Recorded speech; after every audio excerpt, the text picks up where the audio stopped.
kita bisa bertemu lagi hari ini ya dalam pelajaran ekonomi. Sebelum kita pindah ke kegiatan selanjutnya, marilah kita berdoa dulu ya. Coba pimpin oleh Alexa. Silakan. Sikap, siap. Sebelum belajar, mari kita berdoa. Berdoa di dalam hati dimulai.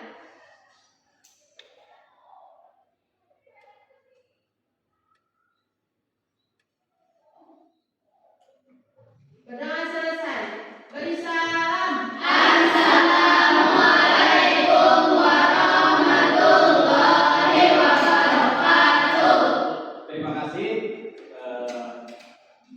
Mudah-mudahan dalam pertemuan kali ini kita dapat rahmat dan berkah dari Allah Subhanahu wa taala. Amin. Sehingga bisa mendapatkan ilmu yang bermanfaat. Amin. Kalian di depan ya. Amin.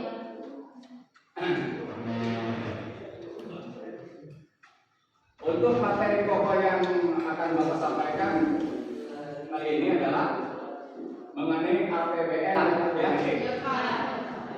Jadi di sini untuk tujuan, dengarkan, tujuan dari pembelajaran ini nantinya kalian bisa mengerti, memahami, memaknai, dan yang terpenting adalah bisa menganalisis ya, mengenai APBN dan APBD khususnya di negara kita ya. Nanti kita bersama-sama belajar menganalisis hal-hal yang mungkin kalian kurang mengerti dan kurang memahami mengenai APBN dan APBD. Seperti yang disampaikan dalam pelajaran sebelumnya ya, mengenai dua kebijakan fiskal dan moneter. Kebijakan fiskal dan moneter itu adalah untuk menstabilkan perekonomian ya, khusus untuk fiskal ya. Untuk kebijakan fiskal itu mendalami tentang perpajakan ya. Kita tahu bahwa perpajakan itu adalah salah satu unsur penerimaan daerah dan pusat ya. Ini kita akan menggali lebih jauh lagi mengenai penerimaan dan pengeluaran daerah dan pusat ya. Karena pembelajaran ini menggunakan distance learning, maka sekarang kalian bisa membuat kelompok yang sudah ditentukan kemarin ya. Berasal dari dibuat kelompok PAD di sini.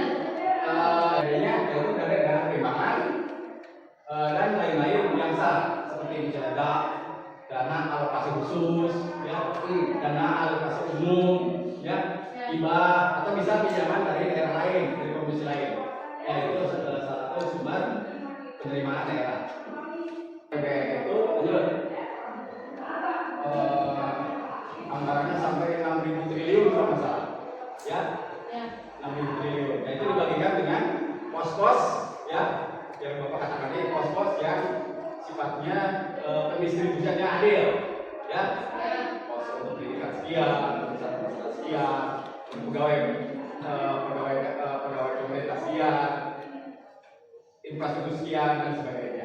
Itu dipos-poskan sehingga pas akhir tahun itu dana itu bisa terserap ke kegiatan-kegiatan dalam setahun ya. Bantuan dari dalam negeri maupun luar negeri, tapi tidak dibebankan, tidak seperti utang ya. Kalau hibah itu dikelola swadaya ya, dikelola swadaya asal peruntukannya tepat gitu kan. Hibah beda dengan utang harus dibayar ya. Hibah yaitu terima bantuan yang tidak harus dikembalikan kepada pemberinya, tapi ya itu catatan bisa diperuntukkan dengan sesuai peruntukannya ya. Kalau misalnya hibah dari Arab Saudi misalnya untuk pembangunan masjid, itu harus betul-betul untuk pembangunan masjid di Indonesia 100 masjid misalnya. Tiba dari Arab Saudi, pembangunan itu berarti harus betul-betul direalisasikan dalam bentuk pembangunan masjid. Maksud ini, tidak usah dikembalikan. Ya, selanjutnya sumber-sumber penerimaan dan pengeluaran daerah. Pendapatan negara memiliki banyak sumber, baik itu dari sumber tingkat daerah maupun tingkat negara. Ya, sumber pendapatan tingkat negara dan pendapatan di pajak, maupun ekspor impor.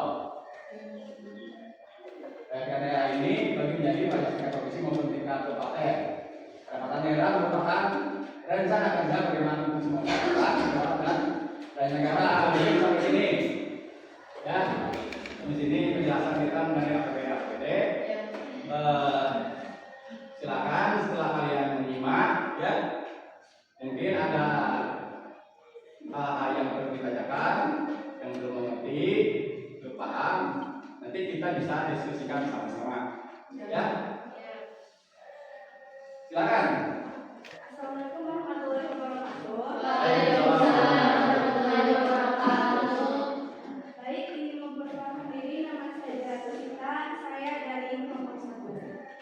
Ingin bertanya, pertanyaannya adalah bagaimana cara pengelolaan APBD supaya bisa berjalan dengan efektif dan efisien? Assalamualaikum warahmatullahi wabarakatuh. Waalaikumsalam warahmatullahi wabarakatuh. Ingin memperkenalkan diri, nama saya Dara Sari, dari kelompok 2. Saya ingin bertanya, bagaimana pengalian sumber-sumber pendapatan asli daerah supaya lebih optimal? Terima kasih. Bagaimana penggalian Sumber-sumber sumber-sumber pendapatan daerah supaya lebih optimal? Terima kasih. Perkenalkan diri, nama saya Dara Sari, dari kelompok 3. Saya ingin bertanya, apa saja yang menjadi sumber-sumber penerimaan negara dan bagaimana cara menggunakannya? Apa yang menjadi sumber-sumber? Penerimaan negara dan bagaimana Oh. cara menggunakannya? Assalamualaikum warahmatullahi wabarakatuh. Waalaikumsalam warahmatullahi wabarakatuh. Izin memperkenalkan diri, nama saya Krisna Deva Saskia dari kelompok 4. Pertanyaan dari saya, apa saja yang menjadi pengeluaran daerah dalam APBD? Silakan. Assalamualaikum warahmatullahi wabarakatuh. Waalaikumsalam. Izin memperkenalkan diri, nama saya Suslawati dari kelompok 5. Ya. Pertanyaan saya adalah bagaimana cara mengatasi kebocoran anggaran daerah? Terima kasih. Semua kelompok sudah menyampaikan pertanyaannya. Jadi ada 5 pertanyaan.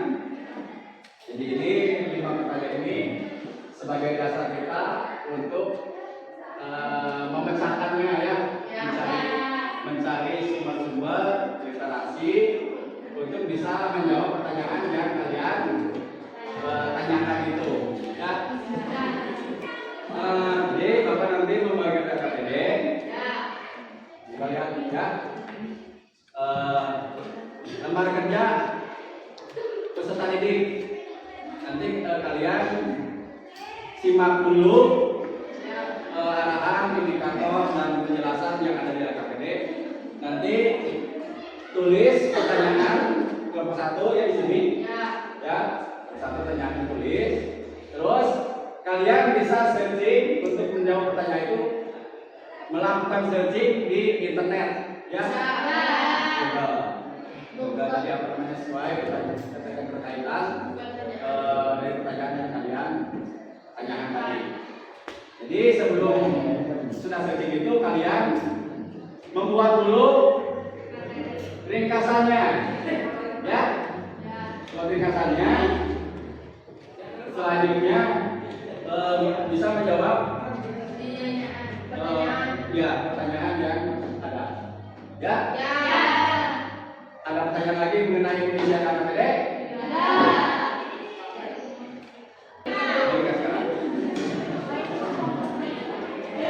Kelompok 1 mana?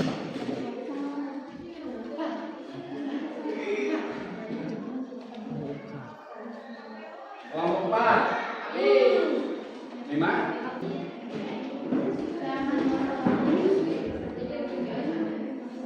Jadi dari pertanyaan itu kalau berbagi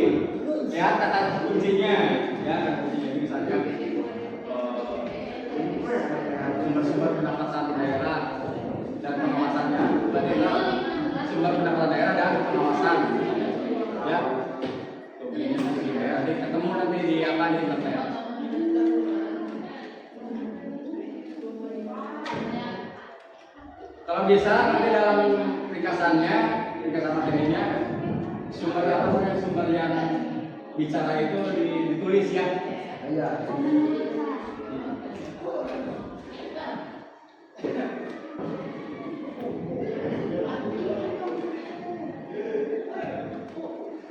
Ya.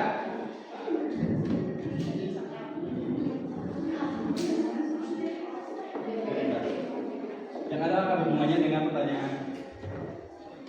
Ada pertanyaannya? Ayo pasti. Pasti ayo. So, jadi usahakan buat ringkasannya dulu.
Satu ya di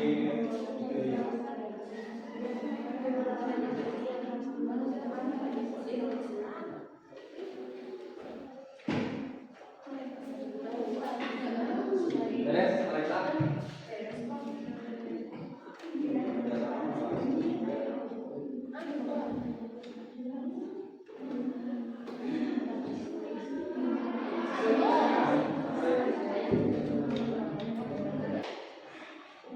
Mungkin coba lihat dulu.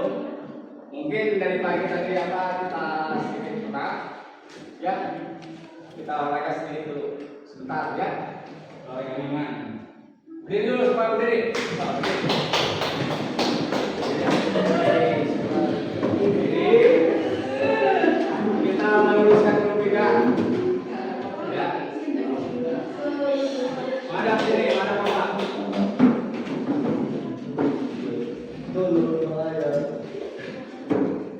Tangan di apa namanya di samping gitu ya. Lemaskan.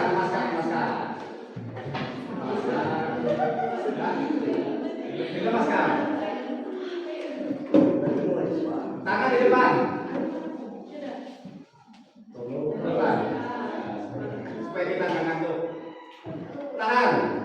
1, 2, 3. Silakan lagi. Perkenalkan, kami dari kelompok 4. Nama saya Alexa dan ini rekan saya Relin. Kami di sini ingin mempresentasikan hasil kerja kelompok yang kami, apa saja yang menjadi pengeluaran daerah dalam APBD dan pengawasannya. APBD merupakan rencana keuangan tahunan pemerintah daerah di Indonesia yang disetujui oleh DPRD. APBD dapat didefinisikan sebagai rencana operasional keuangan pemerintah daerah di mana satu pihak menggambarkan perkiraan pengeluaran sedikit tingginya guna membiayai kegiatan-kegiatan dan proyek-proyek daerah dalam satu tahun anggaran. Belanja barang dan jasa, 3 belanja rumah, 4 belanja subsidi, 5 belanja hibah, dan 6 belanja bantuan sosial. Terdapat pelaksanaannya secara eksternal dan internal. Pengawasannya eksternal dilakukan oleh DPRD dan DPK, sedangkan pengawasan internal dilakukan oleh pemerintahan daerah sendiri melalui instansi dalam jajarannya. Perkenalkan, kami dari kelompok 1. Izinkan kami untuk mempresentasikan tentang materi cara pengelolaan APBD supaya bisa berjalan dengan efektif dan efisien. Belanja negara merupakan bentuk realisasi rencana kerja pemerintah dalam pelaksanaan pembangunan. Aktivitas pemerintah dapat rencana anggaran yang terdiri dari 1. Analisis kebutuhan yang menggaransi. Assalamualaikum warahmatullahi wabarakatuh. Waalaikumsalam warahmatullahi wabarakatuh. Kami dari kelompok 3 ingin mempresentasikan materi tentang apa saja yang menjadi sumber-sumber penerimaan daerah dan bagaimana cara meningkatkannya. Menjawab, pendapatan asli daerah adalah hak pemerintah daerah yang diakui sebagai penambah nilai kekayaan negeri yang diperoleh dari pajak daerah, retribusi daerah, hasil pengelolaan kekayaan daerah yang dipisahkan serta lain-lain pendapatan. Saya Sumber PAD menjawab pertanyaan dari apa saja yang menjadi sumber-sumber penerimaan daerah dan bagaimana cara meningkatkannya. Sumber-sumber PAD berasal dari 1. Pajak daerah, 2. Retribusi daerah, 3. Hasil pengelolaan kekayaan daerah yang dipisahkan, 4. Lain-lain PAD yang sah. Dan cara meningkatkan pendapatan daerah yaitu dengan melakukan pendapatan ulang terhadap wajib pajak yang bertujuan Presentasinya ya ke depan searching googlingnya bisa dioptimalkan ya. Terus hal yang masih kurang dalam penyampaian bisa diperbaiki ya. Ya, kita lakukan dalam kegiatan-kegiatan belajar yang lainnya. Kita ulas sedikit mengenai beberapa pertanyaan dari kelompok yang ada di sini. Efisien, jadi anggaran yang ada itu memang sesuai peruntukannya. Tuh, salah satunya. Terus di sini ada pertanyaan lagi, bagaimana penggalian sumber PAD perlu diperbarui lebih optimal? Nah, di sini daerah untuk mengoptimalkannya data objek pajak tersebut harus diperbarui ya, supaya kan jelas misalnya 2 tahun ke belakang itu misalnya si A itu hanya punya mobil A, punya sepeda motor aja, mungkin 2 tahun ke depan sudah punya mobil ya. Nah itu harus didata lagi. Atau misalnya dari pajak bumi dan bangunan 2 tahun ke belakang si A itu masih mempunyai 10 tumbak bisa tanah, mungkin saja kan 2 tahun kemudian menjadi 100 tumbak kan. Nah itu perlu pembaruan data sehingga pendapatan daerah nanti bisa bertambah ya. Itu contohnya. Terus ada pertanyaan mengenai di sini supaya anggaran daerah tidak bocor. Tentunya di sini yang diperlukan itu pengawasan ya, pengawasan ketat lembaga yudikatif yang tadi sebutkan ada dari menyomot orang yang korupsi apa lembaga apa sekarang yang ramai itu ya, komisi pemberantasan korupsi ya. Selain itu ada lagi lembaga lain yang sering penanganan orang korupsi itu selain KPK apa lagi?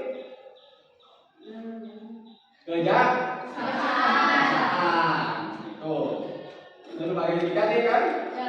Lalu selain itu juga ada lembaga kepolisian ya, itu pengawasan yang dilakukan oleh eksternal ya, eksternal. Kalau yang pihak internal pengawasannya dilakukan oleh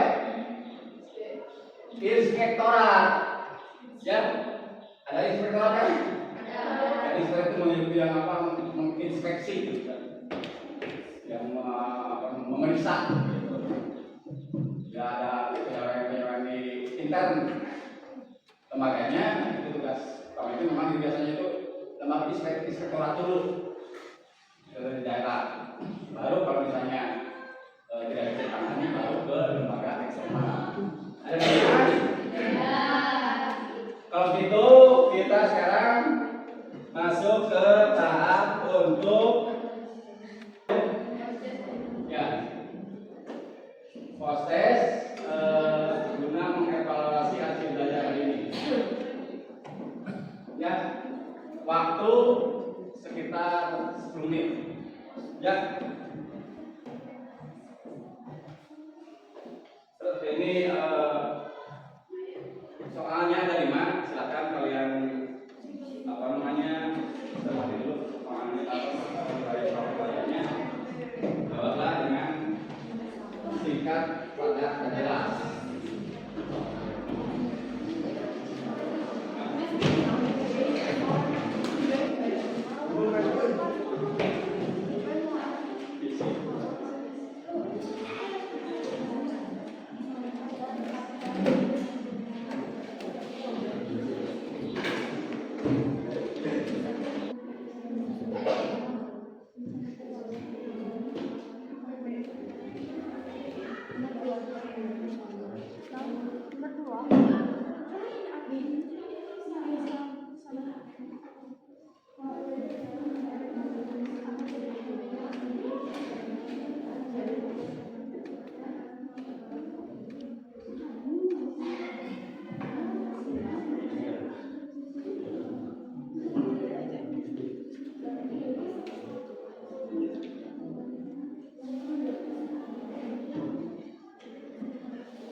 Silakan yang sudah dikumpulkan.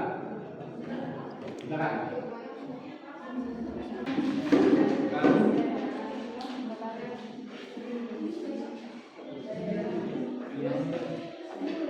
Oh, silakan kumpulkan. Terima kasih kepada kalian atas pertemuan hari ini dan kerjasamanya. Ya. Mudah-mudahan kita diberi kesehatan, ya, umur, ya, supaya kita bisa bertemu lagi dalam kesempatan yang akan datang. Ya, sekian pertemuan kita kali ini. Ya, diakhiri dengan salam galah.